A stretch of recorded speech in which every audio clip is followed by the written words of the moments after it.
Today discuss about if U percent and CV percent is high in finisher drawing, what action plan? আজকে আমি আলোচনা করতে যাচ্ছি যদি finisher drawing A you percent এবং CV percent বেড়ে যায় সেক্ষেত্রে আমাদের অ্যাকশন প্ল্যানটা কি হবে, কি করতে হবে। এই কোশ্চেনটা একজন ভিউয়ার্স আমাকে কমেন্টসে দিয়েছিল, যেটা সলভ করার জন্য তার রিকোয়েস্ট এটা করা। তো প্রথমে হচ্ছে যেটা আমাদের করতে হবে ডিফেক্টিভ কট শর্টিং। যদি আপনার কট রোলার যে আছে আমাদের ফিনিশার ড্রয়িং, সেই কট রোলারগুলো অনেক সময় কি হয় যে ধরুন জ্যাম লেগে সেটা আপনার কোথাও স্ক্র্যাচ পড়ে যায়, নষ্ট হয়ে যায়, ভেঙে যায়, স্ক্র্যাচ পড়ে। হ্যাঁ, অনেক সময় আবার মেইনটেনেন্স ডিপার্টমেন্ট থেকে কিংবা প্রোডাকশনের যে শ্রমিক আছে, অপারেটর আছে, তারা কিন্তু আপনার নাইফ কিংবা ওয়্যার ইউজ করে থাকে। তো সেগুলো জ্যাম কাটতে যেয়ে সেখানে স্ক্র্যাচ পড়ে যায়, তো ঠিকভাবে গ্রাইন্ডিং করা হচ্ছে না। হ্যাঁ, গ্রাইন্ডিং একটা বিষয় থাকে। তো এই সব যদি ডিফেক্টিভ কট থাকে সেগুলোকে আমাদের শর্টিং করে নতুন কট সেখানে ফিট করতে হবে, ঠিক আছে? এটা একটা কারণ। নেক্সট হচ্ছে V belt, timing belt, any bearing shape damage.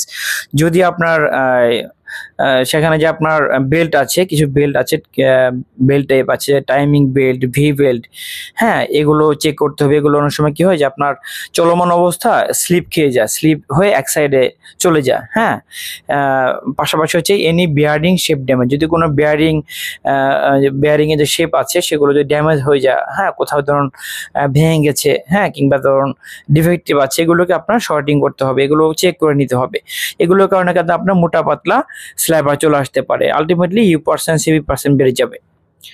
তো এরপর হচ্ছে ইফ এক্সেসিভ এ পার্সেন্ট, তো এ পার্সেন্ট প্লাস মাইনাস 0.5 এর মধ্যে আমরা সাধারণত রাখি।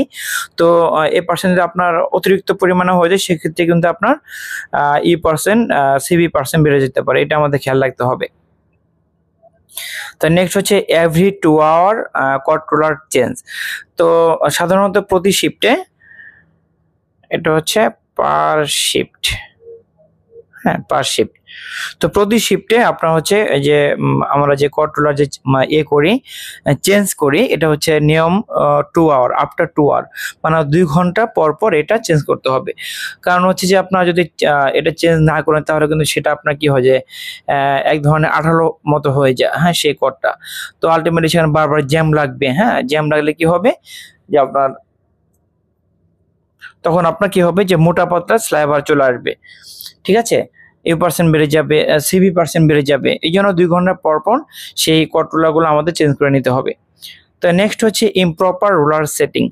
তো আপনার রোলার সেটিংটা দেখতে হবে, রোলার সেটিং আমাদের ঠিক আছে কিনা। হ্যাঁ, সেটা দেখতে হবে প্রসেস ওয়াইজ, কিংবা যে আমাদের রোলার সেটিং আমাদের যে থাকে স্ট্যান্ডার্ড রোলার সেটিং, সেটা ঠিক আছে না সেটা দেখতে হবে। নেক্সট হচ্ছে রং সিলেকশন প্রসেস প্যারামিটার। তো এটা রং সিলেকশন বলতে আমরা যেটা বুঝবো যে ধরুন আপনার 100% কটন চালাচ্ছেন, সেখানে আপনার পিসিসিবিসি আপনার প্যারামিটার দিয়ে রাখলেন কিংবা গেজ দিলেন, এরকম যে পিসিসিবিসি গেজ দিয়েছেন, হ্যাঁ, প্যারামিটার দিয়েছেন পিসিসিবিসি, অথবা পিসিসিবিসি চালাচ্ছেন সেখানে কটনের গেজ আছে, প্যারামিটার কটনের আছে।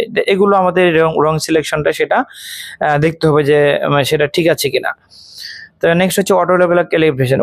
অটো লেভেলার ক্যালিব্রেশনটা সাধারণত স্পিনার যারা আছে আমরা এটা কিন্তু আমরা ওইভাবে করে থাকি, মানে করি না। এটা কিন্তু আপনার ক্যালিব্রেশনটা আমাদের কন্টিনিউ চালিয়ে যেতে হবে। অটো লেভেলার ক্যালিব্রেশন করলে কি হবে যে আপনার ওয়ার্কিং ভালো হবে, নেক্সট ওয়ার্কিং ভালো হবে, ইউ পার্সেন্ট ভালো হবে, সিভি পার্সেন্ট ভালো হবে, ঠিক আছে? তো নেক্সট হচ্ছে অটো লেভেলার কার্ড। তো অটো লেভেলার কার্ড এটা কিন্তু গুরুত্বপূর্ণ ইম্পর্টেন্ট একটা ইস্যু।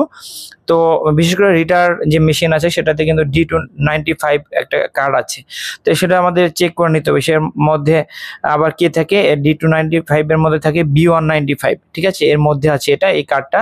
তো এই কার্ডটা কি কাজ হচ্ছে যে আপনার স্লাইডারটাকে স্ক্যানিং করবে, হ্যাঁ, স্ক্যানার রুলারে দিবে, সেটা স্ক্যান করবে, দেন হচ্ছে এরপর যাবে হচ্ছে ক্যালেন্ডার রুলারের যাবে, তখন এটা মনিটরিং করবে। তো এই যে এই বিষয়গুলো আমাদের চেক করতে হবে, ঠিক আছে? তাহলে আশা করা যায় ইউ পার্সেন্ট সিভি পার্সেন্ট এটা আমরা কন্ট্রোল করতে পারবো।